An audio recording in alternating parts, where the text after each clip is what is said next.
23rd November 1942. Kalach on the Don, Soviet Union. The radio operator's hands trembled as he transcribed the message.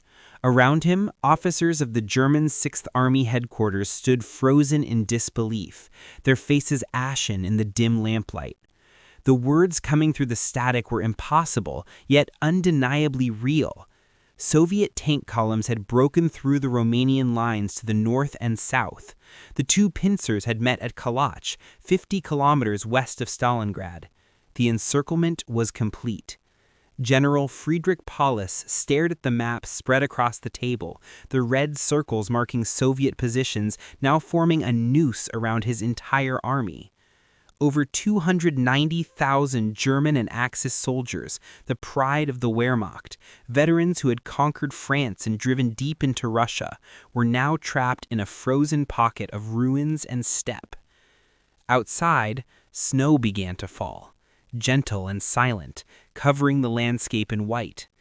But there was nothing peaceful about this snowfall. It was a shroud, descending upon an army that had just been sentenced to death. Paulus reached for the telephone to call Hitler's headquarters, his hand steady despite the knowledge that everything, the battle, the war, the lives of nearly 300,000 men, had just changed forever. Before we continue, don't forget to subscribe for more untold stories from the Second World War, stories of courage, sacrifice, and the battles that sealed the fate of nations. Where are you watching from today? And what would you have done if you were one of the soldiers trapped in that deadly pocket, knowing winter was closing in and rescue was uncertain? To understand how the German 6th Army came to be trapped at Stalingrad, we must trace the path that led them into this catastrophic encirclement.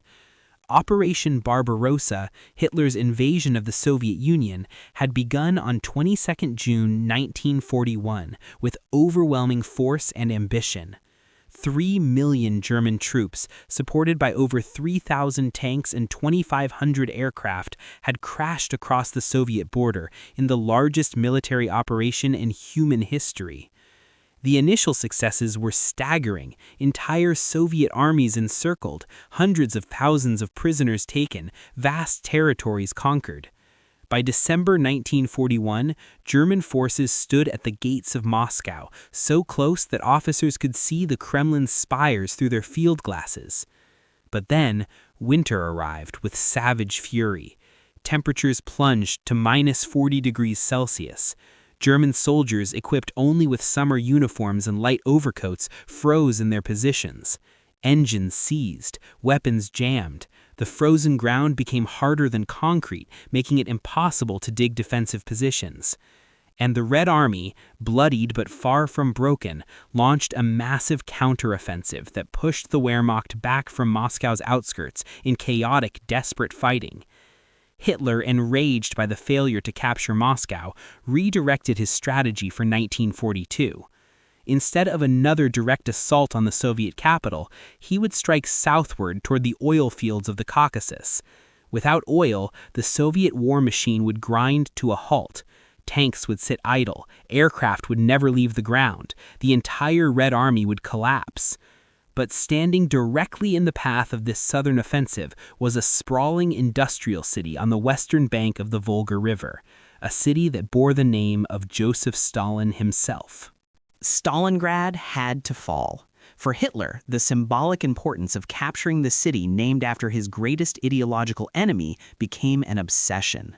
On 23 July 1942, he issued Führer Directive No. 45, ordering Army Group South to seize Stalingrad and block the Volga River, cutting off Soviet supply lines and opening the path to the Caucasus oil fields. The man entrusted with this critical mission was General Friedrich Paulus, a meticulous staff officer and planner who had helped design Operation Barbarossa but had limited experience commanding troops in large-scale combat operations. Paulus was methodical, cautious, and, most critically, utterly obedient to Hitler's orders. By August 1942, Paulus's 6th Army had reached the outskirts of Stalingrad. His force was formidable, over 270,000 men organized into 13 divisions, supported by 500 tanks, 7,000 artillery pieces, and substantial air support from the Luftwaffe. Romanian, Italian, and Hungarian divisions guarded the army's extended flanks along the Don and Volga rivers. The German soldiers who marched toward Stalingrad were hardened veterans. They had fought through the brutal winter of 1941-42, survived the spring mud, and pushed forward through the scorching summer heat. They genuinely believed, that victory was inevitable, that Stalingrad would be just another city added to the list of their conquests. They could not have been more catastrophically wrong. The battle for Stalingrad began in earnest on 23 August 1942 with a devastating Luftwaffe air raid. Over 600 German aircraft, Junkers Ju-87 Stukas, Heinkel He-111 bombers, and Messerschmitt Bf-109 fighters descended upon the city in wave after wave. For hours, bombs rained down on the industrial districts, residential areas, and the wooden buildings that made up much of the city. Entire neighborhoods were incinerated. The Volga River itself seemed to catch fire as shattered refineries spread across the water's surface. Within the first day, over 40,000 civilians died in the ruins. Stalingrad, a bustling city of 400,000 people, was transformed overnight into a landscape of smoke, flame, and shattered concrete. German ground forces pushed into the city in mid-September, confident that Soviet resistance would collapse quickly. Instead, they encountered a new form of warfare that would nullify every advantage the Wehrmacht had enjoyed on the open steppes. The Soviet commander defending Stalingrad was General Vasily Choykov, a blunt-speaking, chain-smoking tactician who took command of the 62nd Army on 12 September with explicit orders from Stalin: hold the city or die trying. Choykov immediately recognized that conventional defensive tactics would fail against the German war machine. The Wehrmacht excelled at combined arms warfare, coordinated tank advances, massed artillery barrages, devastating air support. But Stalingrad's ruins offered a different kind of battlefield. Choykov ordered his troops to hug the Germans, to stay so close to enemy lines that the Luftwaffe couldn't bomb Soviet positions without hitting German troops. The distance between opposing forces shrank to 30 meters, then 20, sometimes just the thickness of a wall or floor. Every building became a fortress. Every street became a trench. Every pile of rubble became cover. The Germans called it Rattenkrieg, the War of the Rats, and it was unlike anything they had ever experienced. Tanks couldn't maneuver through collapsed buildings. Artillery became as dangerous to friendly forces as to the enemy. Infantry fought floor by floor, room by room, sometimes with opposing forces occupying different levels of the same building. Grenades were thrown through doorways. Bayonets and entrenching tools became weapons of necessity. Combat occurred at ranges so close, soldiers could hear each other breathing. By early November, the Germans had captured approximately 90% of Stalingrad, compressing Choykov's 62nd Army into narrow strips along the Volga riverbank. German soldiers could see the eastern shore.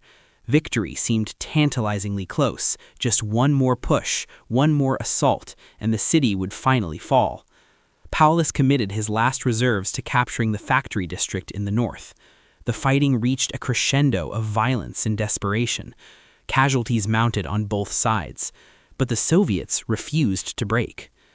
What the Germans didn't know, what German intelligence had failed to detect, was that behind the scenes, far from the ruins of Stalingrad, the Red Army was preparing a counterstroke of devastating scope. General Georgy Zhukov, Stalin's most trusted military strategist and the architect of Moscow's defense, had been studying the German positions around Stalingrad for months. He had identified a critical vulnerability. The German flanks were held not by Wehrmacht divisions, but by Romanian, Italian, and Hungarian armies. These Allied units were poorly equipped, lacking adequate anti-tank weapons, modern artillery, and winter clothing. Their morale was questionable. Many of the soldiers didn't want to be fighting in Russia at all. They held defensive lines that stretched for hundreds of kilometers across the barren steppe, thinly manned and poorly supported. Zhukov proposed a bold plan to Stalin: Operation Uranus. Soviet forces would launch simultaneous offensives north and south of Stalingrad, punching through these weak flanks and linking up behind the German Sixth Army, encircling it completely. It was an ambitious operation requiring precise coordination, massive logistics, and absolute secrecy. Throughout October and early November, the Red Army secretly amassed over 1 million troops, 13,500 artillery pieces, 900 tanks, and 1,400 aircraft in positions north and south of the city. The Germans detected some of this movement. Reconnaissance flights spotted troop concentrations, prisoners mentioned reinforcements, but German intelligence drastically underestimated the scale of the buildup. Paulus and his staff, focused on the grinding battle inside Stalingrad, dismissed warnings about a potential Soviet offensive. Hitler's headquarters was equally dismissive. The Soviets, German intelligence assured the high command, were too weak, too disorganized, too depleted to launch a major operation. It was a catastrophic misjudgment that would cost the Wehrmacht an entire army. At 7:30 a.m. on 19th November 1942, the frozen steppe north of Stalingrad exploded with fire. Over 3,500 Soviet artillery pieces and Katyusha rocket launchers opened a massive bombardment against Romanian Third Army positions. The barrage was devastating. Entire defensive positions simply ceased to exist, obliterated by high-explosive shells and rockets. Romanian soldiers huddled in their trenches as the earth heaved and shook, as their bunkers collapsed, as their communications were cut and their command structure disintegrated. Then came the tanks. Soviet T-34s and KV-1 heavy tanks, their engines roaring and tracks clanking, poured through the gaps torn in the Romanian lines. Behind them came waves of infantry, fresh divisions that had been held in reserve specifically for this offensive. The Romanian Third Army, equipped with obsolete anti-tank guns that were nearly useless against Soviet armor, fought desperately but were overwhelmed within hours. Some units resisted to the last man, others broke and fled across the frozen steppe. Entire Romanian divisions simply disintegrated. To the south, on 20th November, the scenario repeated with terrible precision. The Romanian Fourth Army was hit by an equally devastating assault. Soviet forces crashed through their defenses and raced northward across the open steppe. German units tried to plug the gaps, but there were too few of them, spread too thin, reacting too slowly to stem the flood. On 23rd November, the two Soviet pincers met at Kalach on the Don, a small town 50 kilometers west of Stalingrad. Soviet tank crews embraced, fired celebratory shots into the air, and radioed the news to Moscow. The encirclement was complete. The German Sixth Army, along with elements of the 4th Panzer Army, 2 Romanian divisions, and various support units, over 290,000 men in total, was now trapped inside a pocket approximately 40 kilometers wide and 30 kilometers deep. The hunters had become the hunted. Friedrich Paulus received confirmation of the encirclement on the evening of 23rd November. His first instinct was correct. The Sixth Army had to break out immediately, while the Soviet ring was still weak and before winter weather made movement impossible. He drafted urgent requests to Hitler's headquarters, asking for permission to withdraw westward, abandoning Stalingrad to save his army. Every hour of delay would cost lives and narrow the escape window. But Hitler, ensconced in his headquarters at Rastenburg in East Prussia, refused to even consider retreat.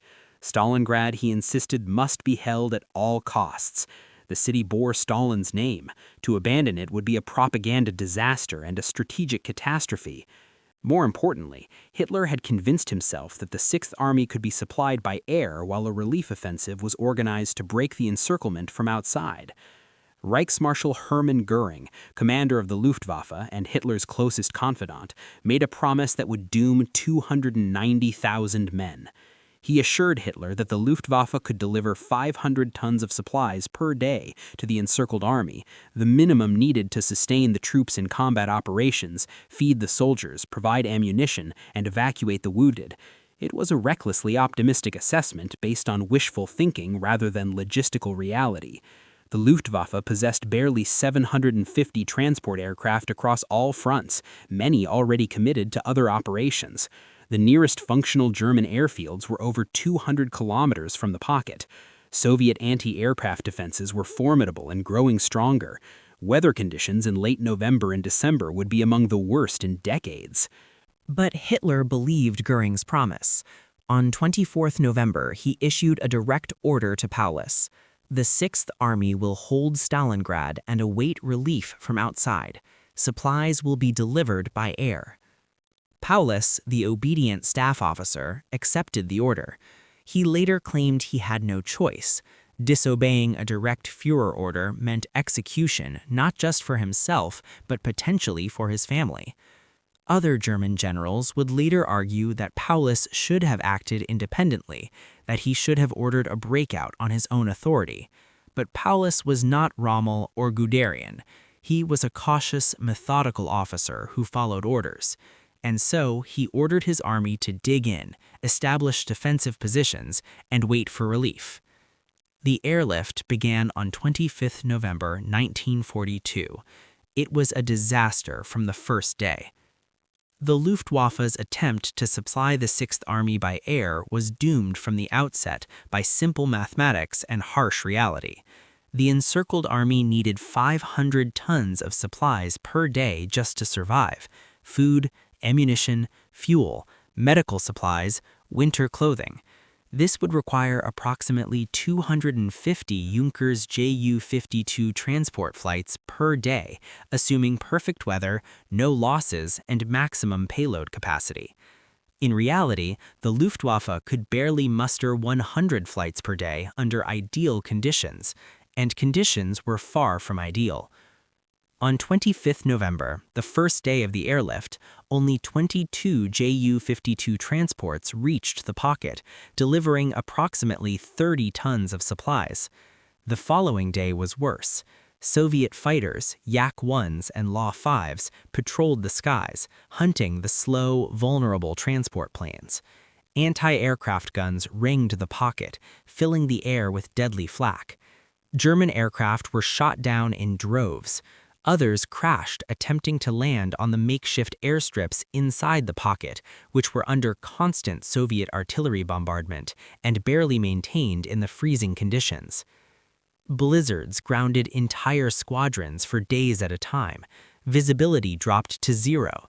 Aircraft that did take off often couldn't find the pocket through the snow and clouds, circling blindly before turning back or crashing.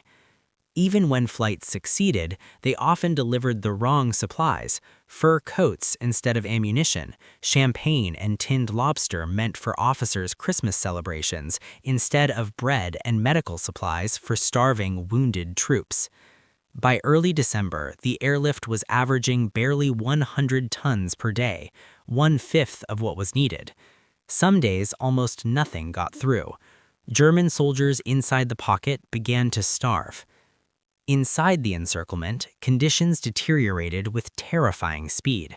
Rations were cut from 600 grams of bread per day to 300, then 200, then 100. Horses, thousands of them, used to pull artillery and transport supplies, were slaughtered for meat. The horse meat sustained the army for a few weeks, but by late December, even the horses were gone. Soldiers resorted to eating anything they could find: leather belts boiled into a gelatinous paste, boot soles chewed for traces of nutrition, wallpaper scraped from ruined buildings for the flour in the paste. Rats became a prized delicacy. There were whispered, unconfirmed rumors of cannibalism in the most desperate units. The cold was equally merciless. November temperatures had been bearable, but December brought the full fury of the Russian winter. Temperatures plunged to -30 degrees Celsius, then -35.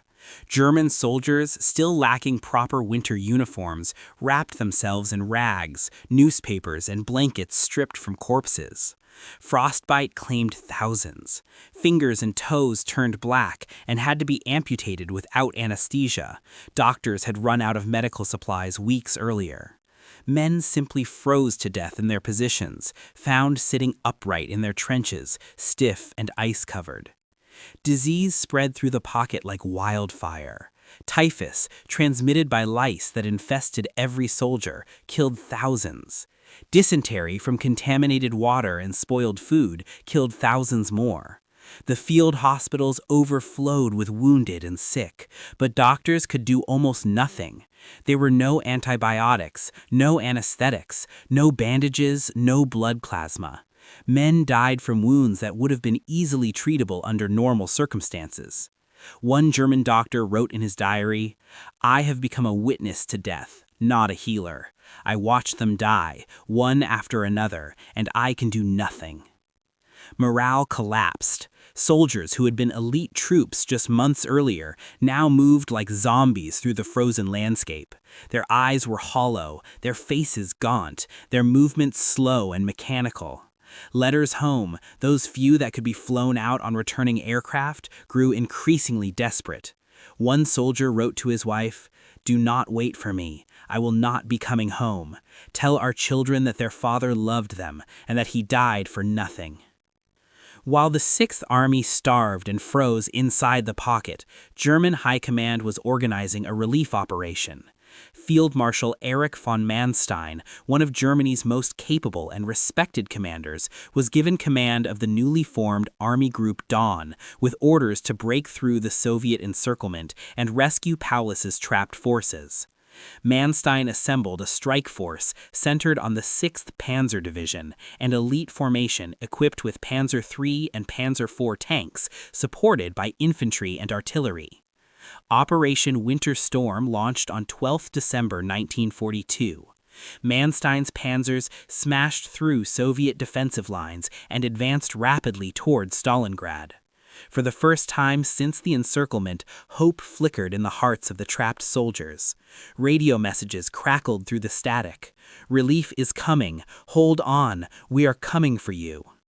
By 19th December, Manstein's spearhead had reached the Mishkova River, just 48 kilometers from the pocket's perimeter, close enough that soldiers in the pocket could hear the rumble of tank engines and the boom of artillery from the relief force. It was the closest any German unit would ever come to breaking the encirclement. Manstein sent urgent messages to Paulus, launch a breakout operation to link up with the relief force. Manstein's divisions were exhausted, running low on fuel and facing increasing Soviet resistance. They couldn't advance much farther, but if Paulus broke out from inside the pocket, the two forces could link up and the 6th Army could be saved. Paulus prepared plans for the breakout, codenamed Operation Thunderclap, but then he hesitated. Hitler had explicitly ordered him to hold Stalingrad. A breakout would mean abandoning the city. Paulus sent messages to Hitler's headquarters requesting permission to execute Thunderclap. Hitler's response was unequivocal. The 6th Army will remain in position and continue to hold Stalingrad. Days passed. The window of opportunity narrowed. Soviet forces counterattacked Manstein's relief force with overwhelming strength. The 6th Panzer Division, depleted by combat losses and running out of fuel, could no longer advance. On 23 December, Manstein ordered a withdrawal.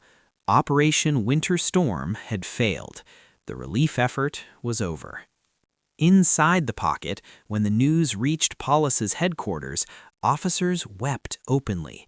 They had been so close, 48 kilometers, a 2-hour drive under normal circumstances, an eternity under combat conditions in winter. Salvation had been within reach, and Hitler's refusal to authorize a breakout had condemned them all. Christmas 1942 was the bleakest most German soldiers had ever experienced. They huddled in frozen bunkers and bombed-out buildings, singing carols in weak, cracking voices, while Soviet artillery thundered in the distance. Some received letters and packages that had been flown in weeks earlier, letters from wives and children who had no idea their loved ones were starving to death in a frozen pocket thousands of kilometers from home. One young soldier wrote in his diary on Christmas Eve, "I received a package from my mother today, cookies and chocolate. I shared them with my squad, 8 of us. We each got half a cookie. We ate slowly, trying to make it last. Some of the men cried, "I cannot describe how much I miss home." January 1943 brought the final act of the tragedy. The Soviets launched Operation Ring, a systematic offensive designed to crush the German pocket from all sides. On 10th January, Soviet forces began the assault with a massive artillery bombardment. Over 7,000 guns and Katyusha rocket launchers pounded German positions for hours. Then came the infantry and tanks, advancing methodically, overrunning one defensive position after another. The Germans fought with desperate determination, but they were starving, freezing, and running out of ammunition. Units that had once numbered thousands were reduced to dozens. Some positions were defended by men too weak to stand, firing their weapons from sitting positions. Others simply surrendered when Soviet troops appeared, too exhausted to resist, too hungry to care. The pocket shrank day by day. On 24th January, Soviet forces split the encirclement in two. The southern group, concentrated around the city center where Paulus had his headquarters, was cut off from the northern group defending the factory district. Communication between the two pockets broke down. Each fought in isolation, united only by shared suffering. On 30th January 1943, the 10th anniversary of Hitler's rise to power, Hitler promoted Paulus to field marshal. It was a cynical gesture, a way of pressuring Paulus to fight to the death or commit suicide. No German field marshal had ever surrendered in the field. The message was clear. Paulus was expected to die rather than capitulate. Hitler even had a propaganda speech prepared for when Paulus inevitably fell in battle, glorifying his heroic last stand. But Paulus had watched his army die for 2 months. He had seen soldiers starve, freeze, and succumb to disease. He had received reports of entire battalions ceasing to exist, of regimental commanders reporting they had no troops left to command. The northern pocket had already begun surrendering piecemeal. And so, on 31st January 1943, when Soviet troops stormed his command bunker in the basement of the Univermag department store, Friedrich Paulus surrendered the southern pocket. 2 days later, on 2nd February 1943, the northern pocket capitulated. The Battle of Stalingrad was over. Of the 290,000 Axis soldiers encircled at Stalingrad in November 1942, approximately 91,000 survived to be taken prisoner when the pocket finally collapsed. The rest, nearly 200,000 men, had died inside the encirclement from combat wounds, starvation, disease, exposure, or a combination of all four. Their bodies were buried in mass graves, left frozen in the ruins, or simply lost in the vast expanse of snow and rubble. But even for the survivors, the nightmare wasn't over.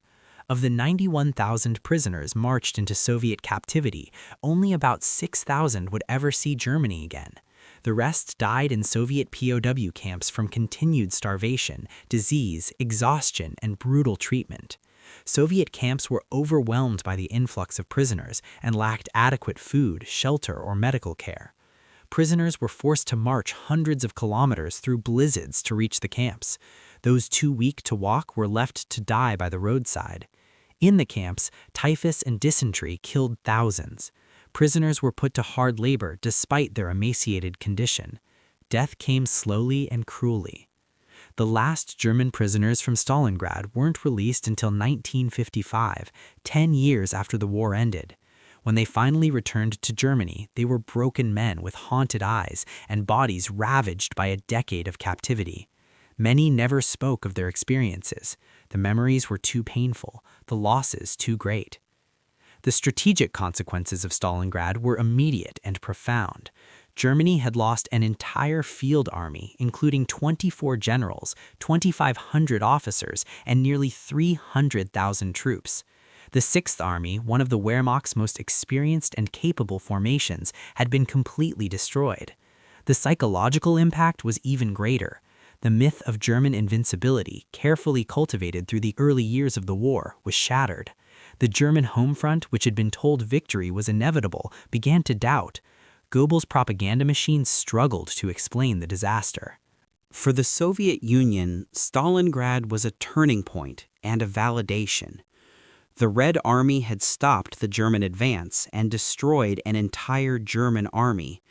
Stalin's prestige soared, Soviet morale, devastated by the catastrophic defeats of 1941, began to recover. The victory proved that the Wehrmacht could be beaten, not through luck or weather, but through strategy, determination, and sacrifice.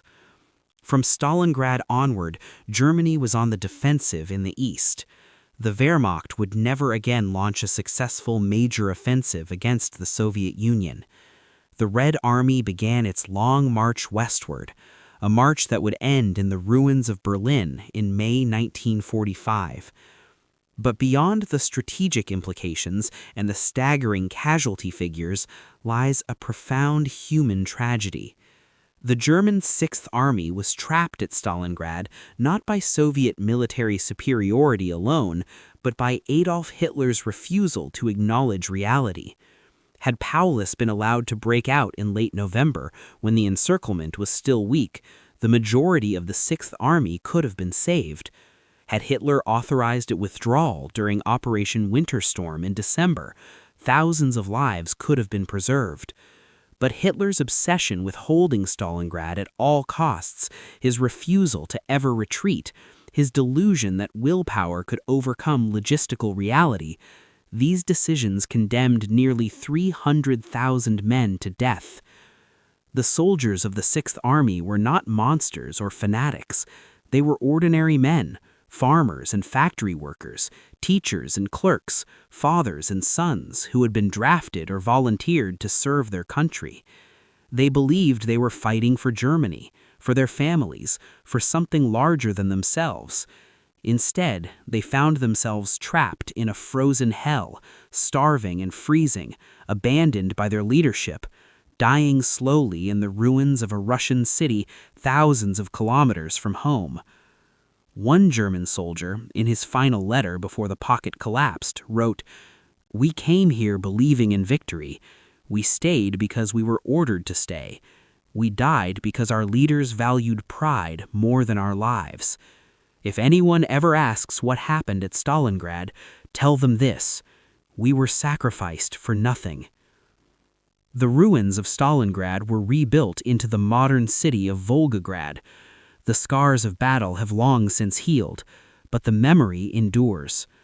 The Mamayev-Kurgan Memorial, with its towering Motherland Call statue, commemorates the Soviet defenders who held the hill where so much blood was spilled.